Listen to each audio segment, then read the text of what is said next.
Hey, traders, Lance Bolito here, and in today's video, I want to talk MU Micron earnings. It reports right after the close, so let's dive into the trade.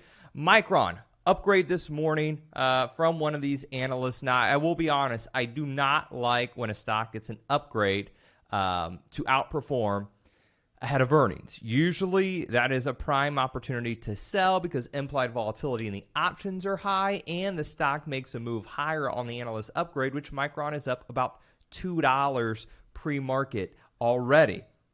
So if I bought calls, let's say 2 or 3 days ago, and now Micron gaps up, implied volatility sky high because earnings are right after the close, I'm taking my profits, right? I'm going to probably make a good gain, and I'm going to sell because the move's already happened on the analyst upgrade, and I don't have to worry about earnings. So I don't like that, but we can't control the analysts. We have to present the market that is in front of us. We have to trade it. So we can look at implied vol, not that high right here. We'll say the chart is bullish to neutral above the 200-day moving average, kind of range bound here for the last couple weeks or so in Micron. Now, first of all, I need to look at what the market makers are implying. So let's go to the option chain, and we're going to single out the weekly options, which expire on July 2nd. So when I trade earnings, I always want to look at the weekly options. And I know you're probably thinking, why look at weeklies? Because time decay, short dated, these expire in 2 days. But by looking at the weekly options, they're going to be cheaper than the further dated options.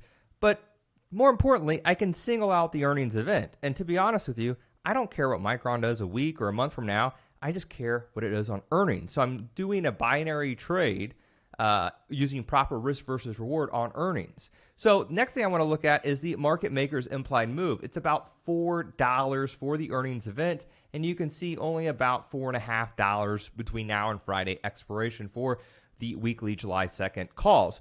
Another way you can look at that is add the at-the-money straddle. You can see Micron up again about $1 pre-market here from the closing price yesterday.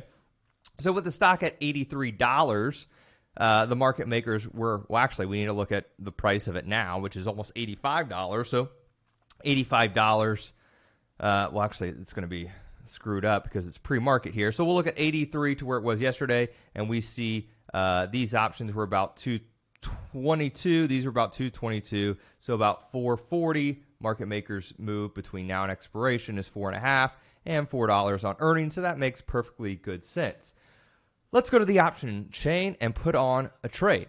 So the options are going to be a little mispriced because it is pre-market, but with a $4 implied move and the stock, let's just say at $85, my bullish upside price target is going to be $4 plus 85, so around 89 bucks. Those 89 calls, if I'm bullish, are around 60 cents. So they're relatively not too expensive. I personally like options that are under $1 for earnings because, again, if Micron goes flat or down on earnings and I'm long calls, the worst that can happen is those calls go to zero, right? So I always want to use proper risk management. Another thing I want to look at on the chart is where's $89 on the chart? So let's go to the chart here, and it looks to be right on the top end of this range here. So the candle on 427. I like that because it gives me prior resistance, and you can see Micron was range bound around $90 in the past. Now, if I look at a downside play, because, I also have to look, stocks can go down despite what, we have seen over the past couple years. Past couple decades, should I say. So a downside price target with the stock at 85 would be around $81. So that would be my downside price target. If I was bearish, $81, let's actually look to where that is. That gap up today does ruin us a little bit pre-market, to be honest.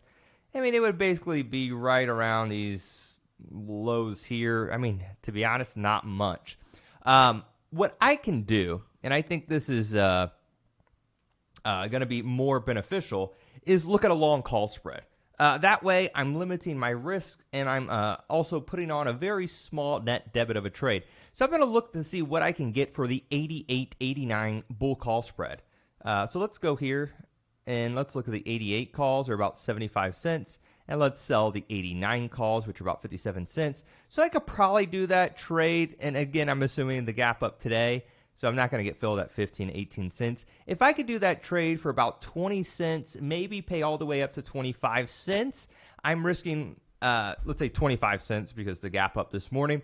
I'm risking $25 per one contract to make $75 per contract if Micron is above $89 by expiration this Friday. A fantastic risk versus reward setup. I can triple my money if Micron is above 89. My break even is 88 plus the net debit I paid, which is 25 cents. If you get filled at 20 cents and your risk is only $20. But it's a good way to play Micron for earnings if you're bullish to the upside, looking at that market maker's implied move. And if Micron goes down or does not trade higher on earnings or stays flat, whoop-de-doo. I lose my full debit I paid, so 25 bucks. Hey, if I buy 10 lots, it's only $250, but I like the risk versus reward setup of getting 3 for 1 on my money. Like, subscribe, leave a comment, follow me on Instagram, Twitter at Lance Cipolito, and somewhere on this YouTube page, make sure you hit that bell and give it a thumbs up because it helps with the YouTube algorithm.